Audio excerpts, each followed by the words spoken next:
মায়া বিয়ে করানোর জন্য ছেলেরে মেয়ে দেখাইনি আমরা না? আরে মেয়ে বিয়ে করার জন্য ছেলে মেয়ে দেখে কিনা? আচ্ছা, তো এরকম একটা হাদিস জানলে কেমন হয়? ভালো হয় কিনা?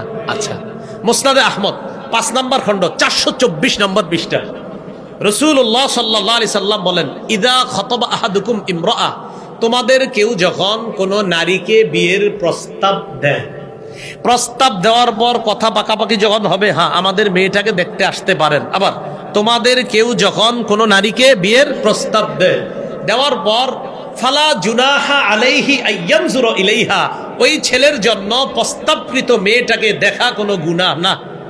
এবার উল্টাটা কোন তো, প্রস্তাবকৃত মেয়েকে দেখা গুনাহ না। আবার বলছি, যারে প্রস্তাব দিলেন বিয়ের জন্য তাকে দেখা গুনাহ না।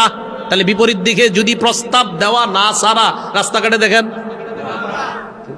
রাসূল বলছেন তোমাদের কেউ যদি কোনো নারীকে বিয়ের প্রস্তাব দেয়, ফালা জুনাহা আলাইহি আইয়ানজুরা ইলাইহা, তাকে দেখা ওই ছেলেটার জন্য গুনাহ না।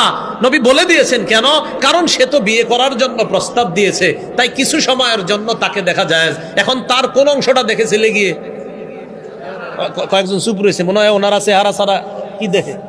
কি দেখে? দাউদে জাহেরি, হ্যাঁ কি দেখে?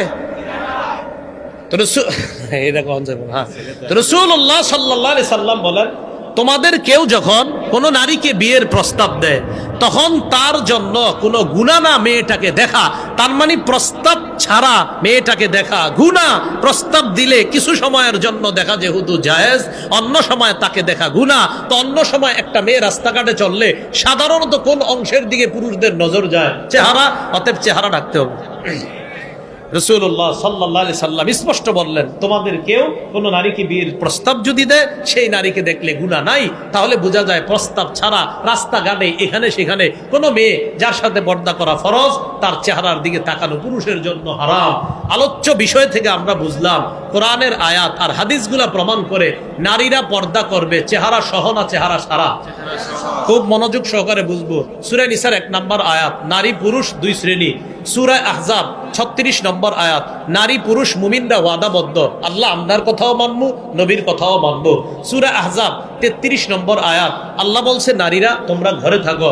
সূরা আহজাব 59 নম্বর আয়াত, আল্লাহ বলছেন নারীরা যখন ঘর থেকে বের হবে তখন তারা পর্দা করে বের হতে হবে।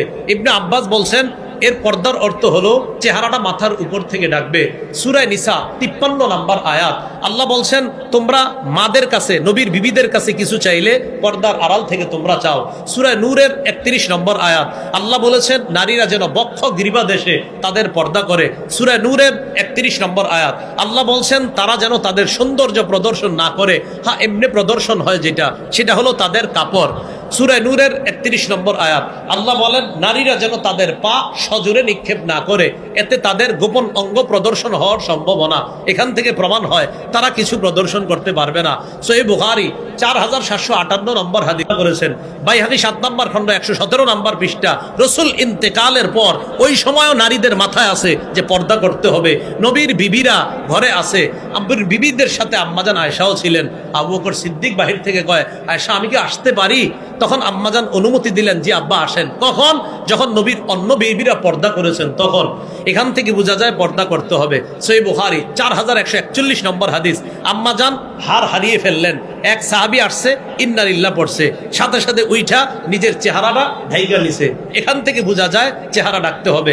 সহিহ বুখারী হাদিস নাম্বার 4328 নম্বর হাদিস, রাসূল সাল্লাল্লাহু আলাইহি ওয়াসাল্লাম একবার বললেন আবু মুসা আর বেলালকে সুসংবাদ গ্রহণ করো।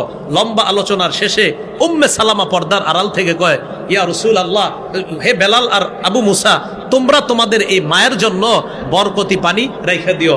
আবু দাউদ শরীফের 2057 নম্বর হাদিস, আম্মাজান আয়েশা কয় আমার কাছে দুধ চাচা আসছে। আমি কই না, আপনি আমার কিসের চাচা? নবী আয়েশা কইছে হ্যাঁ সে তোমার দুধ চাচা। এই বিষয়গুলা থেকে আমাদের কাছে স্পষ্ট।